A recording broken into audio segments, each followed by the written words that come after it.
ચાલો વિદ્યાર્થી મિત્રો, સ્વાધ્યાય 2.2 દાખલા નંબર 2 એક દ્વિપદે વિતરણનો મધ્યક. વિદ્યાર્થી મિત્ર, આપણે થિયરી જોઈ હતી મધ્યક. આ ચેપ્ટરમાં મધ્યકને એનપી કહેવાય. એનપી બરાબર કેટલા? તો કે 5. મધ્યક એટલે એનપી. તથા તેનું વિચરણ એ સફળતાની સંભાવના જેટલું છે. આ વાક્ય પર જ આખો દાખલો છે. વિચરણ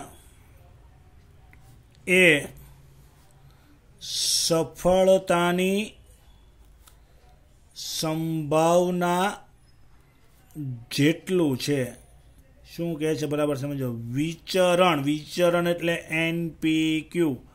યાદ રાખજો, આપણે ગુણધર્મ જોયા હતા, એમાં વિચરણને NPQ કહેવાય.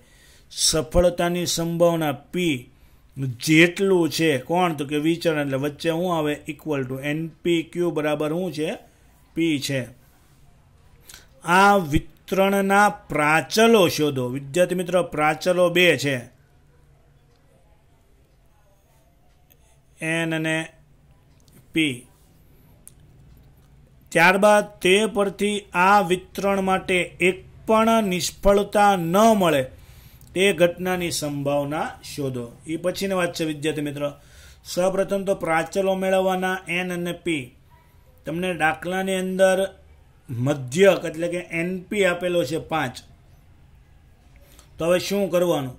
તો વિદ્યાર્થી મિત્ર, ખાસ યાદ રાખવાનું, અહીંયા તમને જે ઇક્વેશન આપી છે એમાં તમને NPની કિંમત ખબર છે. વિદ્યાર્થી મિત્ર, NPની કિંમત કેટલી છે? 5. તો અહીં લખવાનું તમારે NPQ બરાબર P છે. એમાં NP બરાબર 5 મૂકતા. તો વિદ્યાર્થી મિત્રો, NPની કિંમત તો કે 5, Qની કિંમત તો કે ખબર નથી, Pની કિંમત તો કે ખબર નથી. હવે શું કરવાનું?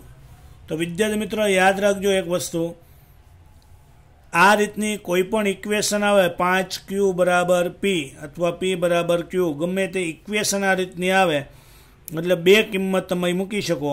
Qની બદલે લખવું હોય તો લખાય 1 - P, કેમ કે આપણું સૂત્ર આવું છે P + Q બરાબર 1. બોલો, Pની બદલે લખવું હોય તો શું લખાય? તો વિદ્યાર્થી મિત્રો, મારે Pની બદલે લખવું હોય તો Pની બદલે લખાય 1 - Q, અથવા Qની બદલે લખવું હોય તો શું લખાય? તો કે 1 - P. આ એક કિંમત મૂકશો એટલે ઓટોમેટિક તમને બીજી કિંમત મળી જશે. તો ચાલો, જે કિંમત મૂકવી હોય, કોઈ કે મારે Qની કિંમત મૂકવી છે તો લખાય Q બરાબર 1 - P લેતા. તો વિદ્યાર્થી મિત્રો, 5 ના 5, Qની બદલે તો કે 1 - P, Pની કિંમત તો કે ખબર નથી.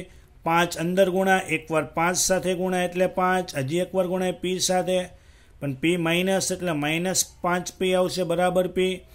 -5P બરાબરની સામે જાય તો +5P થઈ જાય. ચાલો, P વત્તા 5P એટલે વિદ્યાર્થી મિત્રો 6P થાય.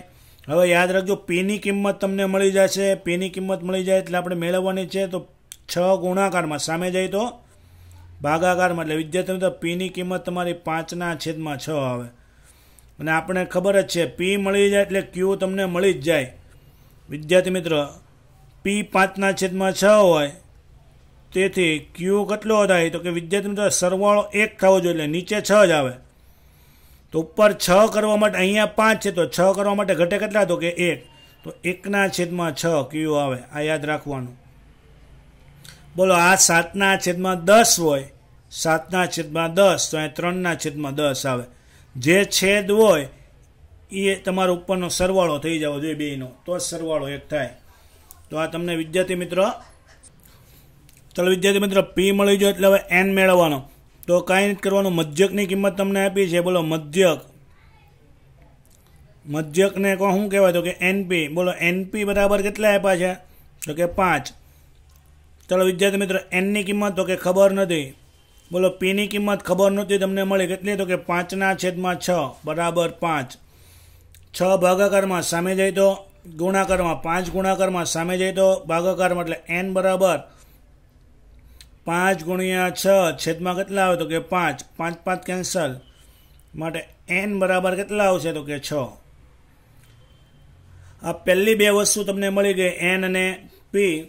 હવે તમને એવું કીધું છે આ વિતરણ પરથી, એટલે તમને જે મળ્યું એના પરથી એક પણ નિષ્ફળતા ન મળે તે તે ઘટનાની સંભાવના. વિદ્યાર્થી મિત્રો, એક પણ નિષ્ફળતા ન મળે તેની સંભાવના.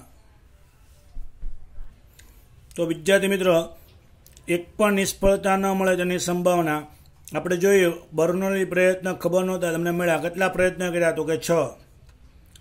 એમાં સફળતા તમને મળી વિદ્યાર્થી મિત્રો 5/6.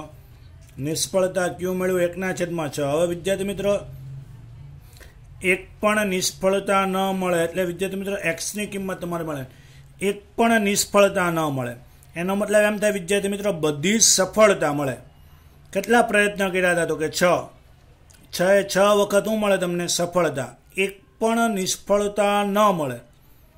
અને બીજી રીતે બોલવું તો બોલાય વિદ્યાર્થી મિત્રો બધી જ સફળતા મળે. તમે પ્રયત્ન કેટલા કર્યા હતા? તો કે 6.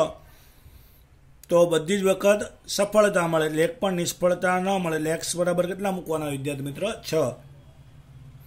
પી ઓફ એક્સ બરાબર NCX ઇન્ટુ પીની એક્સ ઘાત ઇન્ટુ ક્યુની n-x ઘાત. એક્સની બદલે વિદ્યાર્થી મિત્રો 6.